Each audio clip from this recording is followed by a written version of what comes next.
fall is coming to an end.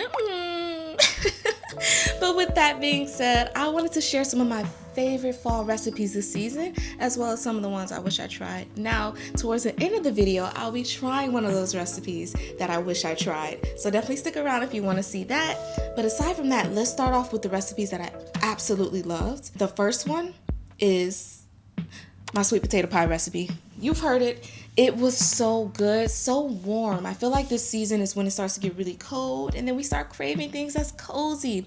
So the sweet potato recipe is usually 1 large sweet potato. I want to say about 2 to 3 green apples, depending on if you want yours more smoothie-like or more juicy-like, if that makes sense.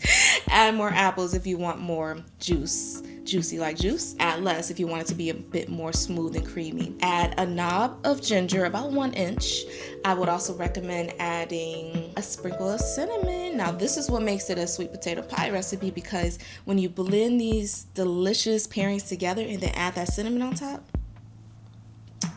chef's kiss, literally. It's the best. And I noticed that with most of these fall recipes, if you add apple, ginger, and cinnamon to it, and it's like a root vegetable, that it gives it this really earthy, tasty, sweet mixture. So that's one. And I actually did something similar to the next recipe, which is a golden beets recipe. It has about 2 to 3 golden beets. It also has apples, a knob of ginger, some cinnamon, and radishes for this one. So I added radishes because I wanted to try out some harder produce. When I say this mixture was so good, it caught me off guard because I always see beets as being more bitter, you know, but the golden beets has such a sweet taste to it. It was just amazing. I highly recommend it. 10 out of 10. Okay, it is so good. Another thing that I loved, which is actually more on the sweeter side, and of course I gotta say shout out to Dell, who actually put me on this recipe in my comments, and it's an apple and pomegranate juice. I've literally been addicted since I've tried it. The first time I tried it, I've literally been having it ever since. I literally can't make this up. Watch this. I'm about to go to my fridge because I can't make this up. Seriously, it's so good. So good. So much so that I have so much of these in my fridge because apparently they go out of season around December time. So if you haven't yet, I recommend getting these. I have about literally 6 of these in my fridge. They're great for snacks and also great for juicing. I recommend this juice if you want something on the sweet side, something that's just fruity, very fruity. Another recipe that I tried that was pretty good was white guava and green apple. It was really good, but I did notice it was really thick. So the apple paired with the guava, as it sits in the fridge overnight, it really thickens. So I found that I had to add some water, but instead of adding water, which kind of takes a little bit away from the flavor, I would recommend adding something like oranges or something to give it a sweet, watery pop. So that was good. I think those were the main things I tried. I also kind of reverted back to some of my favorites, which is like orange pineapple, but those aren't necessarily fall recipes, so we're gonna leave it out of this video. So anyways, let's get to the recipes I wish I tried. The first one is butternut squash. I wanted to try it to see what it tastes like in a juice because I felt like it would give me something similar to the sweet potato juice or the golden beets recipe that I had. I would have liked to try that with maybe some apples or some pears.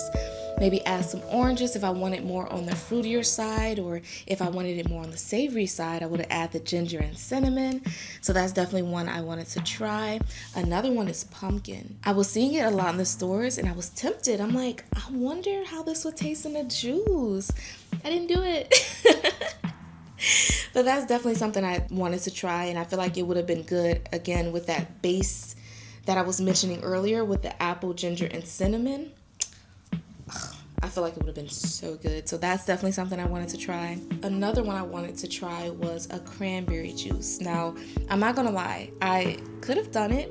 I think I was just a little worried because I'm like, am I able to juice cranberries in a juicer? You know, with the seeds being in it, and I don't know. And the idea of like cutting the cranberry to extract the seed was just like, I don't know if I want to do that. But I may give it a try because I feel like maybe a premium juicer like Nama or Huron may be able to handle it. So I may give it a try one of these days.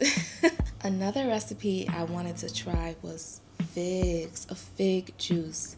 So I was looking at the list of all the fall produce, and when I seen figs, I'm like, Can you juice fig? And honestly, I don't even know if I tried them. I don't think I've ever tried a fig. Oh no. We're gonna have to make a trip to the market. But yeah, I'm like, if I could do a fig juice, that sounds so good. I wouldn't even know what to pair it with because I haven't tasted it yet, but I'm like, that's definitely something I wish I tried. And hopefully I get a chance to if it doesn't go out of season before, you know, the mid-January or mid-December, I should say. So yeah, that's that. So those are some of the recipes I wish I tried, and I'm thinking for today, I may do a butternut squash juice. Because I got me a butternut squash. Look at this thing. It's literally bigger than my head. That's crazy. But in the same time, I also have pumpkin. So let's just juice them both.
That was really interesting. So first, I could not and would not cut up this full butternut squash.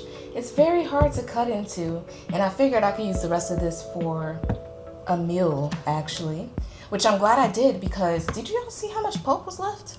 This whole thing is full, and this is the only amount of juice I got out of it. For that, I'm like, I would rather just eat it, you know? Even this pulp, I'm thinking of just blending it up and probably putting it in a soup. I know there was a point where you probably saw me toss the pumpkin, and it's because it was literally impossible to cut. So we're not doing pumpkin today. I'm not sure what's wrong with that one. If that one was just for display, not too sure, but it wasn't happening. So anyways, we're here with the butternut squash. Let's go ahead and give it a try. I did see a lot of like pulp or thickness going into the cup, so I don't expect this to be a super smooth drink, but I am excited to see what it tastes like. So